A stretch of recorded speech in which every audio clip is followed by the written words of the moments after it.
আমরা এবার পড়তে যাচ্ছি সাবসিকোয়েন্স। সিকোয়েন্স আমরা অলরেডি পড়েছি। মনে রাখবে সাবসিকোয়েন্স সে কিন্তু নিজেও একটা সিকোয়েন্স, এটা নিয়ে কোনো সন্দেহ নেই। বাট সাবসিকোয়েন্সটাকে আমরা সিকোয়েন্স থেকে বানাবো কিভাবে, এটা প্রথম আমাদেরকে শিখতে হবে। আমি কয়েকটা এক্সাম্পল দিয়ে দেখাই, তাহলে তোমাদের পক্ষে বুঝতে সেটা খুব সুবিধা হবে। ধরে নাও 1 3 -1 5 2 7 9 ... এটা একটা সিকোয়েন্স।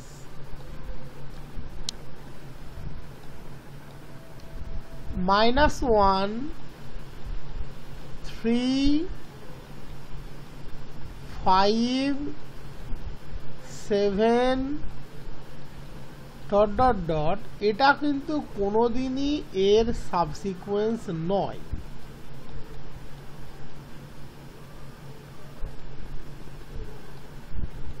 ওয়ান 2 7 9 ... এটা কিন্তু একটা সাবসিকোয়েন্স। কেন, তার জন্য একবার ডেফিনেশনটা আমরা দেখে নিই। বলছে let x equals to xn be a sequence of real number. আমি ধরে নিচ্ছি এক্স ইকুয়ালস টু xn হচ্ছে একটা রিয়েল নাম্বারের সিকোয়েন্স, অ্যান্ড n কে be a strictly increasing sequence of real number. n কে হচ্ছে strictly increasing sequence of natural number. That is n1 টা n2 এর চেয়ে প্রপারলি ছোট, n2 n3 এর চেয়ে প্রপারলি ছোট ... less than nk less than ... চলতে থাকবে। Then capital x dash equals to xn কে this is a subsequence of sequence xn। এটা সিকোয়েন্স xn এর সাবসিকোয়েন্স। তুমি প্রথমেই ভাববে যে আপনি প্রথমেই বললেন যে xn কে সিকোয়েন্স সাবসিকোয়েন্সের এলিমেন্টগুলো সিকোয়েন্স থেকেই এসেছে। তার মানে কোথাও না কোথাও xn কে এবং xn সেম, আলাদা কিছু নয়। কোথাও না কোথাও xn কে এবং xn কে সেম। তাহলে যে এক্সাম্পলটা আপনি নিয়ে দেখালেন সেটাতে এটা কেন সাবসিকোয়েন্স হবে না? আমি বলেছি x ইকুয়ালস টু xn হচ্ছে sequence of real number, n কে হচ্ছে strictly increasing sequence of natural number. তাহলে x ইকুয়ালস টু xn কে এটা হচ্ছে সাবসিকোয়েন্স। এই সাবসিকোয়েন্সের প্রথম টার্মটা কত? xn1। সেকেন্ড টার্মটা xn2, যেখানে n2 গ্রেটার দ্যান n1। আমি এটা বলিনি যে xn2 কে xn1 এর চেয়ে বড় হতে হবে বা xn2 কে xn1 এর চেয়ে ছোট হতে হবে, তা কিন্তু আমি বলিনি। আমি বলেছি ইন্ডেক্সটাকে n2 কে n1 এর চেয়ে বড় হতে হবে। থার্ড টার্ম xn3, আমি এই কালেকশনটাকে বলেছি xn এর সাবসিকোয়েন্স। এবার তুমি আরেকবার এই এক্সাম্পলটাকে ভালো করে বোঝার চেষ্টা করো। এটা ছিল মাদার সিকোয়েন্স, এর এটা 1 নম্বর টার্ম। টার্মের পজিশনটা এখানে ভাইটাল ফ্যাক্টর, টার্মের ভ্যালু নয়। এটা 2 নম্বর টার্ম, এটা 3 নম্বর টার্ম, এটা 4 নম্বর টার্ম, এটা 5 নম্বর টার্ম, এটা 6 নম্বর টার্ম, এটা 7 নম্বর টার্ম। আমি সাবসিকোয়েন্স গুলো যখন নেব এই 1 2 3 4 এর স্ট্রিক্টলি ইনক্রিজিং অর্ডারে নেব। দ্যাট ইজ এটাকে তুমি মনে মনে 1টাকে n1 ভাবতে পারো, এর পরের কোনোটাকে n2 নেবে, এমন হবে না যে n2টা n1 এর চেয়ে ছোট হলো। দেখো এখানে -1 আমরা নিয়েছিলাম থার্ড টার্ম, তারপরে নিয়েছিলাম সেকেন্ড টার্ম। দ্যাট ইজ -1 যদি n1 হয় আর এটা যদি n2 হয়, তাহলে n2কে n1 এর চেয়ে বড় হতে হবে। বাট বাস্তবে এটা ছিল সিকোয়েন্সের সেকেন্ড টার্ম, এটা ছিল থার্ড টার্ম। এটা হওয়া চলবে না, এটা হওয়া চলবে না, বোঝা গেল? এটা হওয়া চলবে না। তুমি এবার একটা খেয়াল করো 1, দ্যাট ইজ আমরা নিয়েছি ফার্স্ট টার্মকে প্রথমে, তারপরে নিয়েছি 2 সেকেন্ড টার্মকে প্রথমে দ্বিতীয়তে, তারপরে নিয়েছি 7 6 নম্বর টার্ম, কোনো অসুবিধা নেই। 1 2 তারপরে 6, তারপরে নিয়েছি 9 7 নম্বর টার্ম। দেখো এখানে কিন্তু ইনক্রিজিং অর্ডারেই আছে। এখানে ফার্স্ট টার্ম xn1 সেটা কিন্তু 1, xn1 1 সিকোয়েন্সের ভ্যালুর কথা বলছে এটা। xn2 সে কিন্তু 2, xn3 7, xn4 9। আমি একবারও বলিনি xn2কে xn1 এর চেয়ে বড় হতে হবে, তা বলিনি। কিন্তু আমি বলেছি সিকোয়েন্স থেকে তুমি যখন টার্মগুলোকে অ্যাডাপ্ট করবে তখন ইন্ডেক্সেশনটা স্ট্রিক্টলি ইনক্রিজিং অর্ডারে নেবে। এবার খেয়াল করে দেখো এখানে 1 হচ্ছে সিকোয়েন্সের ফার্স্ট টার্ম, তাকে আমি ফার্স্ট টার্ম হিসাবে n1 নিয়েছি। দ্যাট ইজ n1 হচ্ছে সাবসিকোয়েন্সের ফার্স্ট টার্মের ইন্ডেক্স। 2 হচ্ছে সিকোয়েন্সের second term, that is x2 হচ্ছে 3, xn2 হচ্ছে 2, n2 কিন্তু এখানে এই টার্মটা n2, এটা ইন্ডেক্সের কথা বলছি। অটোমেটিক্যালি সিকোয়েন্সের মধ্যে ওটা ফার্স্ট টার্মের চেয়ে বড়তেই ছিল, ভ্যালুর কথা বলছি না, ইন্ডেক্সের কথা বলছি। এখানে আছে 7, সিকোয়েন্সের ক্ষেত্রে এটা 6 নম্বর টার্ম, সাবসিকোয়েন্সের ক্ষেত্রে 3 নম্বর টার্ম। কোনো ভুল নেই, কারণ তার আগে যে ইন্ডেক্সগুলো নিয়েছি তাদের চেয়ে 3 বড়। এখানে 6 নম্বর টার্ম নিয়েছি, এখানে 2 নম্বর টার্ম, এখানে 1 নম্বর টার্ম। তাই এটা সাবসিকোয়েন্স, এটা সাবসিকোয়েন্স নয়। ক্লিয়ার আশা করি? এই জায়গাগুলো ভালো করে বুঝে নিতে হবে সাবসিকোয়েন্স কিভাবে তৈরি হয়। আমি একটা সিকোয়েন্স নিলাম 1 5 7 9 ... এটা সিকোয়েন্স। এটা 1 নম্বর টার্ম, এটা 2 নম্বর টার্ম, এটা 3 নম্বর টার্ম, এটা 4 নম্বর টার্ম। আমি সাবসিকোয়েন্স নিতেই পারি 1 7 9, এটা একটা সাবসিকোয়েন্স। এখানে n1 ফার্স্ট টার্ম, সেটা হচ্ছে অ্যাকচুয়ালি সিকোয়েন্সের ফার্স্ট টার্ম।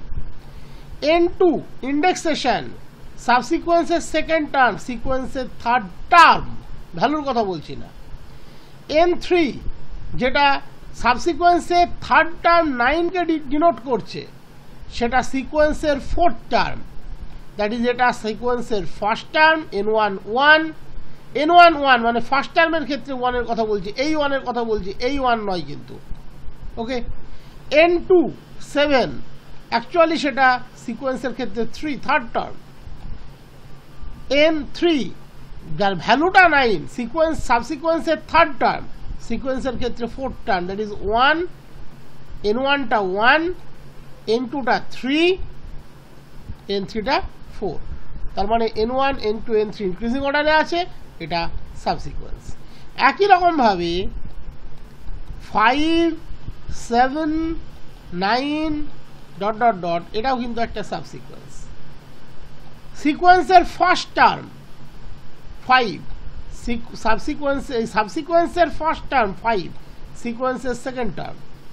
তাহলে যেখানে n1টা 2, সাবসিকোয়েন্সের সেকেন্ড টার্ম 7, সিকোয়েন্সের থার্ড টার্ম n2 3, সাবসিকোয়েন্সের থার্ড টার্ম 9, সিকোয়েন্সের ফোর্থ টার্ম n4, এই n3 4, n1 n2 n3 increasing অর্ডারে আছে। বাট 5 7 9 এর মধ্যে কে বড় কে ছোট সেটা আমার জানার দরকার নেই। আমাদের ইন্ডেক্সেশনের উপরে জোর দিতে হবে, ইন্ডেক্সেশনটা যেন ইনক্রিজিং ইন্ডেক্সেশন অর্ডারে থাকে। x ইকুয়ালস টু xn যদি একটা সিকোয়েন্স অফ রিয়েল নাম্বার হয়, আমি সিকোয়েন্সের ভ্যালুগুলো থেকে একটা ইনক্রিজিং সেট n কে ডিফাইন করব, করসপন্ডিং এলিমেন্টারি ভ্যালুগুলো xn কে গুলো আমার সাবসিকোয়েন্সকে জেনারেট করবে। এই n কে কিন্তু অন্য কেউ নয়, কোনো না কোনো ন্যাচারাল নাম্বার 1 2 3 4, বাট n কে দিয়ে কেন লেখা হয়? যাতে আমরা ইনক্রিজিং ফ্যাক্টরটাকে ক্লিয়ারলি বুঝতে পারি, তার জন্য এটাকে n কে দিয়ে লেখা হয়। এরকম ভাববে না যে n কে আবার নতুন কিছু, তা কিন্তু নয়। n কে কোনো ক্ষেত্রে 1, n কে কোনো ক্ষেত্রে 3, n কে কোনো ক্ষেত্রে 5। শুধু মনে রাখতে হবে n কে যে ন্যাচারাল নাম্বারকে ডিফাইন করছে তাদের কালেকশনটা যেন ইনক্রিজিং অর্ডারে থাকে। এমন নয় n কে মানে n1, তা কিন্তু নয়। n কে মানে n2, তা কিন্তু নয়। হ্যাঁ, n কে মানে n2, মানে k ইকুয়ালস টু 1 নয়, আমি এটা বলতে চাইছি।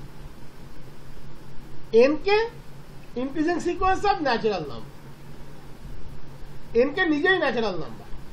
তাহলে সিকোয়েন্সের ক্ষেত্রে যেটাকে আমরা xn লিখি, সাবসিকোয়েন্সের ক্ষেত্রে ওই nটাকে n কে লিখছি কেন? যাতে ইনক্রিজিং ফ্যাক্টরটা আমরা বুঝতে পারি। ওকে, এই ছিল মোটামুটি এক্সাম্পল। এখানে ভ্যালুটা কিন্তু কোনো বিষয় নয়, এটা মনে রাখবে। ভ্যালু কিন্তু আমাদের কাছে কোনো বিষয় নয়। কোনো সিকোয়েন্স হয়তো এইভাবে আছে 1 -1 1 -1 ডট ডট ডট। আমরা এর একটা সাবসিকোয়েন্স বলতেই পারি 1 1 1 ডট ডট ডট, একটা সাবসিকোয়েন্স। ফার্স্ট টার্ম ভ্যালু আমার জানার দরকার নেই, থার্ড টার্ম, ফিফথ টার্ম নিয়ে আমি এই সিকোয়েন্সটা বানাচ্ছি। 1 3 5 7 1, n1 টা 1, n2 টা 3। দেখো 3 1 এর চেয়ে বড়, তাহলে এখানে দেখো ফার্স্ট টার্ম n1 টা হচ্ছে 1, n3 সে হচ্ছে 3, তুমি আর বলো না n3 টা 1, xn3 টা 1, n5 সরি n1 n2 হচ্ছে 3, n3 সে হচ্ছে 5। এইভাবে দেখো এটা চলতে থাকছে।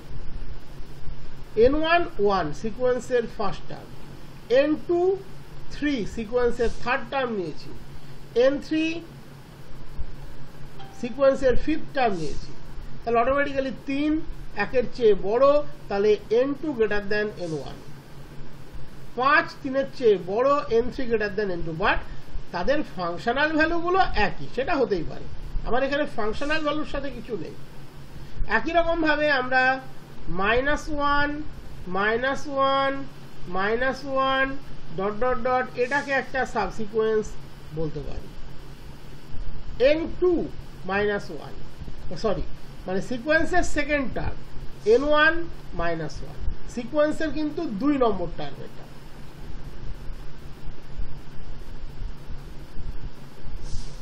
n1 -1 সিকোয়েন্সের 2 নম্বর টার্ম, n2 -1 সিকোয়েন্সের 4 নম্বর টার্ম। তার মানে n1 2, n2 4, n2 greater than n1। ভ্যালুগুলো এক, ফাংশনাল ভ্যালু এক, তাতে কোনো প্রবলেম নেই। তাহলে এটা হলো সাবসিকোয়েন্স। তো যাই হোক, মনে রাখবে যদি xn একটা সিকোয়েন্স হয়, তাহলে xn এর যে কোনো ইনফাইনাইট সাকসেশন সেম অর্ডারে, তারা কিন্তু xn এর একটা করে সাবসিকোয়েন্স।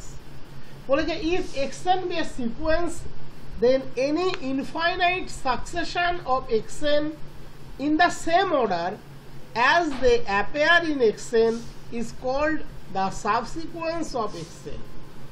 যদি একটা xn সিকোয়েন্স হয়, তাহলে তার যে কোনো infinite succession, that is infinite collection, একই অর্ডারে, অর্ডার ব্রেক না করে, যাতে কোনো সময়তে তুমি 5th টার্ম আর 7th টার্মের মধ্যে 7th টার্মকে আগে লিখবে না, যে কোনো infinite succession of XN same অর্ডারে এক্সএন এর মধ্যে যদি অ্যাপেয়ার হয় তাহলে তাকে আমরা বলি সাবসিকোয়েন্স অফ সিকোয়েন্স এক্সএন। এই যে আমি এক্সাম্পলগুলো দেখালাম, 1 -1 1 -1, তুমি এখান থেকে পরপর যে কোনো ইনফাইনাইট কালেকশন কেটে নাও, সে কিন্তু একটা সাবসিকোয়েন্স হোল্ড করবে।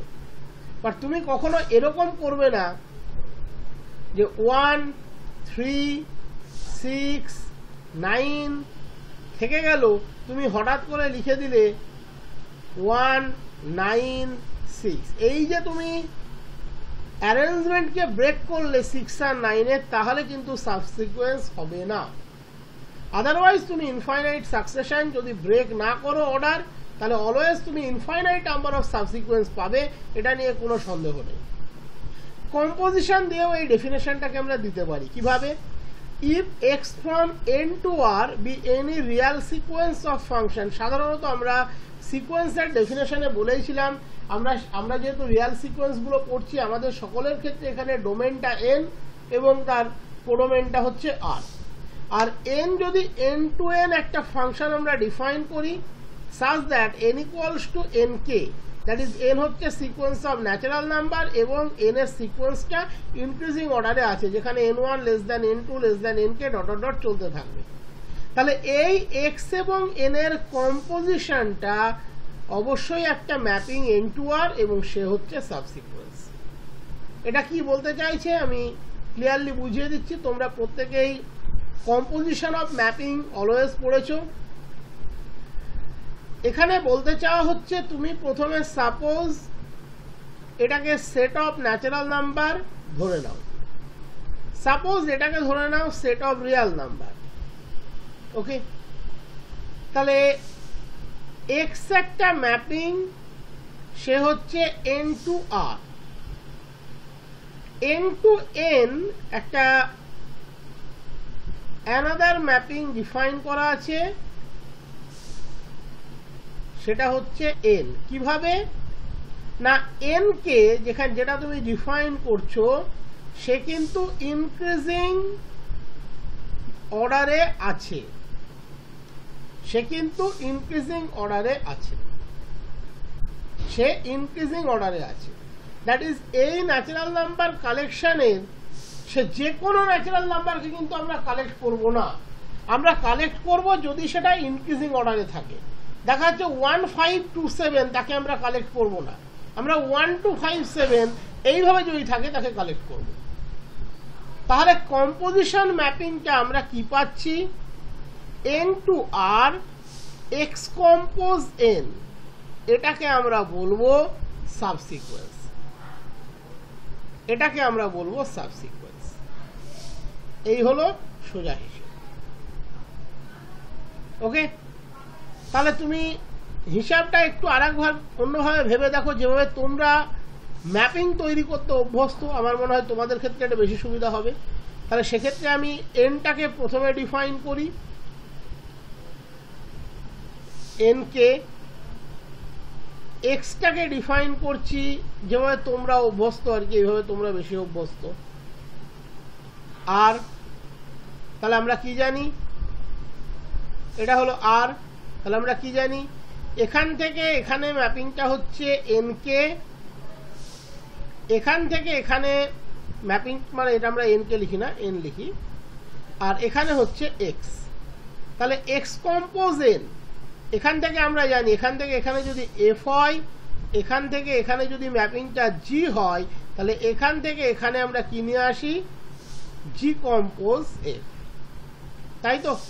তাহলে এখানে সেটা কি হবে, এক্স কম্পোজ এন। তাহলে এক্স কম্পোজ এন হচ্ছে একটা ম্যাপিং এন টু আর, যাকে আমরা বলি সাবসিকোয়েন্স। সোজা হিসেব, আমরা এন কে ম্যাপ করছি আর এখান থেকে এক্স ম্যাপ হচ্ছে। তাহলে সাপোজ এক্স সিকোয়েন্সটা যদি এক্স এন কে ডিনোট করে, আর এ যেহেতু এন কে ডিনোট করছে, তার মানে এখান থেকে এখানে যে এলিমেন্টগুলো আসছে তারা কোন প্যাটার্নে আছে, এক্স এন কে প্যাটার্নে, যেটা আমি এতক্ষণ দেখিয়ে এলাম। আমি একদম তোমরা যে মাফিক বোঝো সেই মাফিক বুঝিয়ে দিলাম। আমরা এন টু এন ডিফাইন করেছি এন ম্যাপিং, যেখানে এন এর মিনিং হচ্ছে N K, that is say natural নাম্বারের স্ট্রিক্টলি ইনক্রিজিং যে সিকোয়েন্সগুলো তাদেরকে কন্টেন করবে। 1579 কন্টেন করবে, 1527 কন্টেন করবে না। এক্স করছে এন থেকে আর এ, তাহলে এক্স যদি সিকোয়েন্স এক্সএন হয় আর এর এলিমেন্টটা যদি এন হয়, যেখানে এন এর ডেফিনেশনটা একটু আলাদা, এন কে সে কন্টেন করবে ইনক্রিজিং সেটগুলোকে, তাহলে এক্স কম্পোজ এন হবে এন টু আর, আর এক্স কম্পোজ এন এর এলিমেন্ট কি হবে, এক্স রান করবে এন এর উপরে, দ্যাট ইজ এক্সএন, এনটা রান করবে এন কে এর উপরে, দ্যাট ইজ এলিমেন্টটা তৈরি হবে এক্সএন কে N to R. This is the definition and proper definition of subsequence. This is the proper definition of subsequence. Sequence বলতে আমরা বুঝি n to r ম্যাপিং। সাবসিকোয়েন্স এর ক্ষেত্রে তার যে ইন্ডেক্স সে একটা strictly increasing sequence of natural number, that is n to n। তার মানে আমার কম্পোজিট ম্যাপিং বলছে x কম্পোজ n হবে n to r। এবার যদি আমি ক্যাপিটাল এক্স কে এক্সএন ধরে নিই, এখানের এলিমেন্টটা যেহেতু এন কে, তাহলে এলিমেন্টগুলো কি হবে x n K. This is the definition of সাবসিকোয়েন্স। সব রকম ভাবে ডেফিনেশনগুলো আমি বুঝিয়ে দিলাম। এর উপরে কিছু স্ট্যান্ডার্ড নোট আছে, তুমি মনে রাখবে যদি তুমি অর্ডার ব্রেক না করো, প্রত্যেকটা সিকোয়েন্সের ইনফাইনাইট নাম্বার অফ সাবসিকোয়েন্স আছে। Every sequence has infinite number of subsequence। তুমি যদি সিকোয়েন্সটা নাও 1 2 3 dot dot dot, automatically 2n 2 4 6 dot dot dot, সে কিন্তু একটা সাবসিকোয়েন্স। কারণ 2n সিকোয়েন্সের প্রথম টার্ম 2, সে সিকোয়েন্সের 2 নম্বর টার্ম। 2n সিকোয়েন্সের দ্বিতীয় টার্ম 4, সে n সিকোয়েন্সের 4 নম্বর টার্ম। 2n সিকোয়েন্সের থার্ড টার্ম n সিকোয়েন্সের 6 টার্ম। আমাদের টার্মের ভ্যালুগুলো, দ্যাট ইজ 2 4 6 এর উপরে কোনো ইন্টারেস্ট নেই, আমাদের ইন্টারেস্ট আছে 2 4 6 এর পজিশনের উপরে। সাবসিকোয়েন্সের ফার্স্ট টার্ম 2, সিকোয়েন্সের সেকেন্ড টার্ম 2, সাবসিকোয়েন্সের সেকেন্ড টার্ম 4, সিকোয়েন্সের 4 নম্বর টার্ম সে, দ্যাট ইজ ইনক্রিজিং অর্ডারেই আছে। n1 টা এখানে সিকোয়েন্সের ক্ষেত্রে 2 নম্বর টার্ম, that is n1 2 second term, টার্মের পজিশন। n2 4 সিকোয়েন্সের ক্ষেত্রে 4 টার্ম, ভ্যালুর সাথে আমাদের কোনো সাথ নেই, এবং 4 টার্ম নিশ্চয়ই সেকেন্ড টার্ম 4 গ্রেটার দ্যান 2, তাহলে n1 n2 ইনক্রিজিং অর্ডারেই আছে।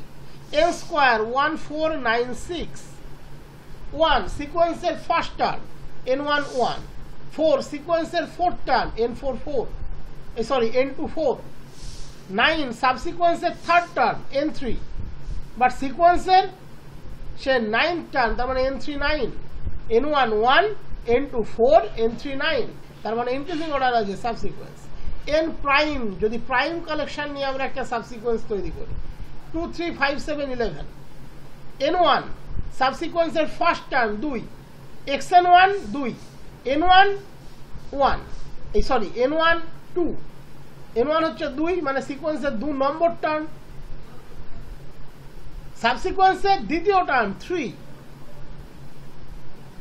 সিকোয়েন্সের 3 নম্বর টার্ম, দ্যাট ইজ n2 3, সাবসিকোয়েন্সের 3 নম্বর টার্ম 5, সিকোয়েন্সের 5th term, that is n3 5।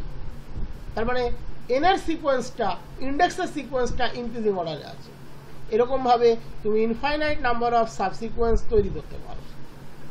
1 1 1 dot dot dot, -1 -1 -1 dot dot dot, আর subsequence of -1 to the power n। আমি তো দেখালাম -1 টু দি পাওয়ার n এর এলিমেন্টগুলোকে যদি ভাঙো পাবে -1 1 -1 1 -1 1। এবার তুমি 1 3 5 7 করে নিয়ে নাও, তাহলে পেয়ে যাবে এই সাবসিকোয়েন্সটা। 1 1 1 1 করে নিয়ে নাও, মানে ওই 2 4 6 8 করে নিয়ে নাও, তাহলে পাবে এই সিকোয়েন্সটা। ভ্যালুর দিকে যাবে না, পজিশনের দিকে যাবে। 4 9 4 1 9 16, এটা কখনোই n সিকোয়েন্সের সাবসিকোয়েন্স নয়, কারণ n সিকোয়েন্সের ফার্স্ট টার্ম হচ্ছে 1, फोर्थ টার্ম হচ্ছে 4, সাবসিকোয়েন্সের ফার্স্ট টার্ম হচ্ছে 4, ফোর্থ টার্ম হচ্ছে 1। এই জন্য নয় যে 1 4-এর চেয়ে ছোট, না, 1-এর পজিশনটা 4-এর পজিশনের আগে ছিল, এই জন্য সাবসিকোয়েন্স নয়। এই জায়গাগুলো খুঁটিয়ে তোমাকে এখন থেকে বুঝে নিতে হবে। এই জন্য এটা সাবসিকোয়েন্স নয় না যে 1 4-এর চেয়ে ছোট, তার জন্য নয়। কিন্তু 1 হচ্ছে এন সিকোয়েন্সের ফার্স্ট টার্ম, 4 হচ্ছে এন সিকোয়েন্সের ফোর্থ টার্ম। তাহলে সাবসিকোয়েন্স তৈরি করতে গেলে ফোর্থ টার্মকে ফার্স্ট টার্মের পরে থাকতে হবে, ভ্যালুর সাথে কোনো সাথ নেই। এখানে ফোর্থ টার্ম 1 ফার্স্ট টার্মের আগে আছে, দ্যাট ইজ সাবসিকোয়েন্সের ক্ষেত্রে n1 হচ্ছে সাবসিকোয়েন্সের ক্ষেত্রে n1 হচ্ছে 4, ওকে, আর n2 হচ্ছে 1, যেটা হতে পারে। তুমি বলো না স্যার 4 আর 1 বলতে ভ্যালু নিলেন না, n সিকোয়েন্সের মধ্যে 1 হচ্ছে ফার্স্ট টার্ম, 2 হচ্ছে সেকেন্ড টার্ম, 3 হচ্ছে থার্ড টার্ম, 4 হচ্ছে ফোর্থ টার্ম। হ্যাঁ, এখানে আমার প্লাস পয়েন্ট এটা যে যেটা টার্ম সেটাই ভ্যালু, কারণ ম্যাপিংটা n আছে, সেটা আলাদা বিষয়।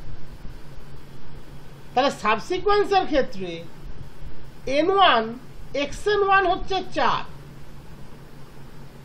এই xn1 4, বাট n1টা কি 4টা n সিকোয়েন্সের কত নম্বর এলিমেন্ট? 4 নম্বর এলিমেন্ট। দ্যাটস ওয়াই আমি এখানে n1 4 বসিয়েছি, xn1 4 বসাচ্ছি না। কিন্তু n2 1 কেন বসাচ্ছি? সিকোয়েন্সের ক্ষেত্রে ফার্স্ট টার্মটা 1, আর সাবসিকোয়েন্সের ক্ষেত্রে সেকেন্ড টার্মের পজিশনটা 1।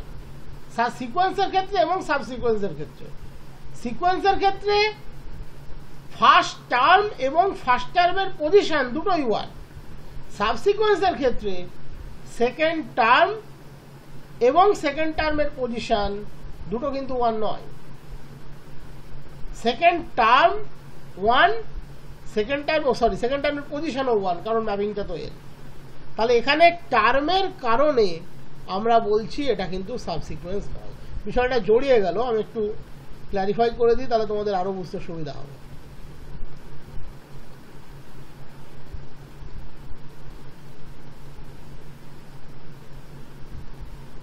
আসলে এই ম্যাপিংটা নিয়ে বলতে গিয়ে অস্বস্তি হচ্ছে, কারণ ম্যাপিংটা এখানে n to n আছে, এটা না থাকলে কোনো ব্যাপার ছিল না।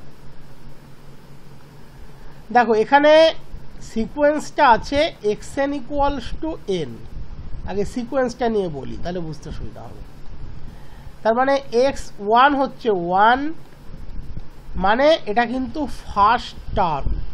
হ্যাঁ, এখানে ফার্স্ট টার্মটা 1, ঠিক আছে, কারণ ম্যাপিংটা আছে xn equals to n। x2 2, আবার এটাই second term. x3 3, third term. x4 4, fourth term. যেহেতু ম্যাপিংটা n ইকুয়ালস টু n, তাই টার্মের ভ্যালু আর টার্মের পজিশন মিলে যাচ্ছে। এবার দেখো সাবসিকোয়েন্স যখন তৈরি হয়েছে তার ফার্স্ট টার্ম হচ্ছে 4, তার মানে xn1 4। এবার আর বুঝতে কোনো অসুবিধা হবে না। আর n1টা কত? n1টা কত? n1টা কিন্তু 4। সিকোয়েন্স থেকে যদি তোলো, সিকোয়েন্সের কিন্তু এটা ফোর্থ টার্ম। xn2 কত? ভ্যালু কত? 4-এর পরে আছে দেখো 1। আর n2টা কত? একটা সিকোয়েন্সের কোন পদে ছিল? First term 1। তার মানে n1টা n2 এর চেয়ে ছোট, সুতরাং এটা সাবসিকুয়েন্স নয়। আশা করি আর বুঝতে কোনো অসুবিধা হবে না। এখানে এই টার্ম আর টার্মের ভ্যালুটা গুলিয়ে যাচ্ছে, কারণ ম্যাপিংটা xn ইকুয়ালস টু n, 1 মানে 1, 2 মানে 2, সেই জন্য তার জন্য এতটা ভেঙে করালাম। আশা করি আর বুঝতে কোনো অসুবিধা নেই। নেক্সট বলেছে a sequence n diverges to plus infinity if and only if every subsequence of n diverges to plus infinity।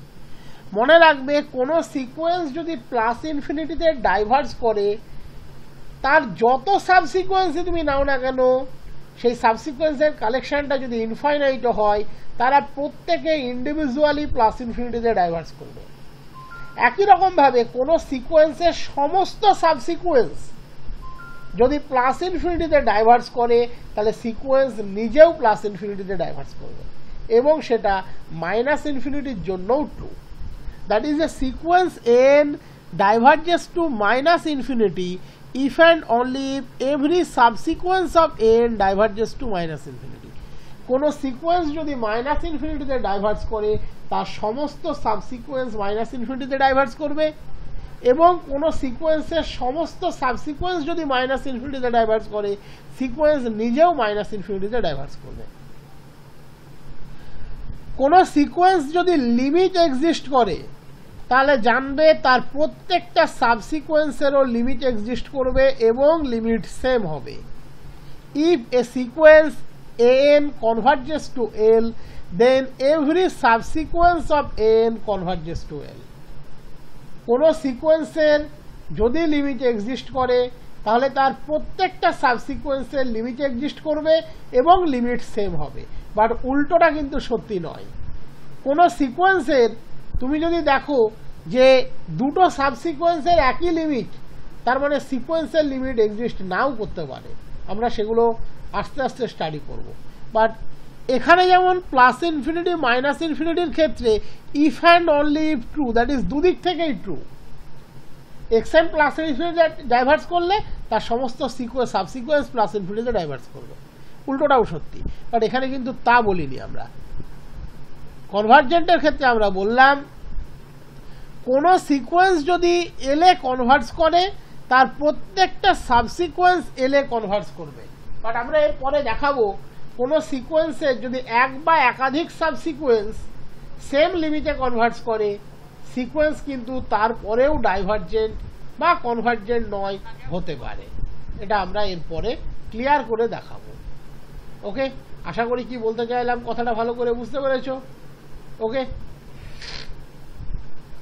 আমি আবারও বলে দিচ্ছি শেষ কথাটা, কোনো সিকোয়েন্স যদি এলে কনভার্স করে, তার প্রত্যেকটা সাবসিকোয়েন্স সে এলে কনভার্স করবে। কোনো সিকোয়েন্স যদি এলে কনভার্স করে, তার প্রত্যেকটা সাবসিকোয়েন্স এলে কনভার্স করবে। বাট কোনো সিকোয়েন্সের এক বা একাধিক সাবসিকোয়েন্স যদি সেম লিমিটে কনভার্স করে, তাহলেও কিন্তু সিকোয়েন্স কনভার্জেন্ট নাও হতে পারে। সিকোয়েন্স কনভার্জেন্ট নাও হতে পারে, এটা মনে রাখবে।